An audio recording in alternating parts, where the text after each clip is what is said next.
Ya, karena pengalaman yang luas dari Ibu Megawati Soekarno Putri, maka beliau sama Bu Risma, Mbak Ning, kemudian membuat pedoman penanganan bencana basah dan bencana kering.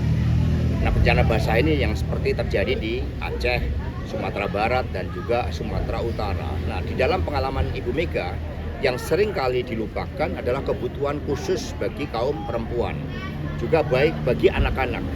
Banyak yang anak-anak hanya cenderung dikasih makanan instan, mie instan, padahal mereka membutuhkan itu.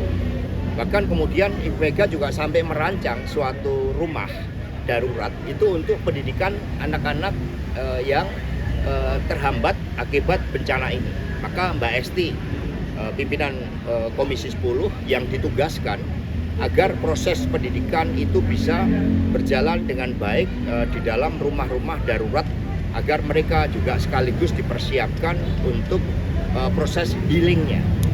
Jadi inilah yang secara detail dilakukan oleh partai. Kita melakukan berbagai gelombang turun ke rakyat. Yang pertama itu langsung oleh Bu Risma, kemudian Mbak Rifka Ciptaning, ada Bu Wiwi, kemudian gelombang kedua itu Pak Ganjar juga bergabung beserta dengan anak-anak muda seperti Seno. Nah, kemudian bersama dengan seluruh jajaran partai. Bahkan peringatan Natal pun itu nanti akan dilaksanakan di daerah Tapanuli, tempat Pak Masington. Itu untuk bersama-sama membangun solidaritas sosial. Kita juga kirim kapal Laksamana Malahayati yang kemarin memang menunggu logistik untuk semuanya ditaruh beserta dengan obat-obatan yang dibutuhkan rakyat. Jadi segala sesuatunya dipersiapkan secara detail oleh Badan Penanggulangan Bencana PDI Perjuangan. Ya, terakumulasi, ya baik dari sisi relawan kesehatan, termasuk ini dari dokter-dokter diaspora yang tadi juga menyerahkan bantuan, mereka bergotong royong dan mereka mengintegrasikan dalam gerak kemanusiaan, karena ini untuk rakyat.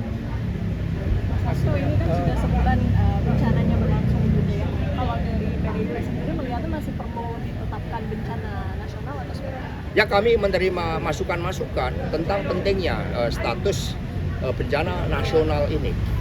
Karena di situ juga akan menggugah kesadaran kita bahwa bencana ini diawali dari kerusakan ekologis akibat suatu kebijakan-kebijakan untuk mengkonversi hutan. Maka pada masa Ibu Mega, moratorium hutan itu dilakukan, dan menjaga ekosistem hutan itu bagian dari kehidupan kita. Maka kita lakukan dari hulu ke hilir. Pada tanggal 5 Desember itu dokter-dokter dari PDI Perjuangan sudah hadir ke lapangan membantu rakyat. Ini akan terus. Dari arahan dari Ibu Ketua Umum, PDI Perjuangan merancang setidaknya 1 tahun ya program yang digerakkan oleh partai melalui Baguna, melalui relawan kesehatan, termasuk bersama dengan dokter-dokter diaspora untuk membantu rakyat tersebut sampai kepada pemulihannya. Nah, hari ini kita juga terus tim psikolog itu juga kami persiapkan nanti untuk dihadirkan untuk membantu rakyat. Trauma healing itu jadi suatu hal yang penting juga untuk dilakukan.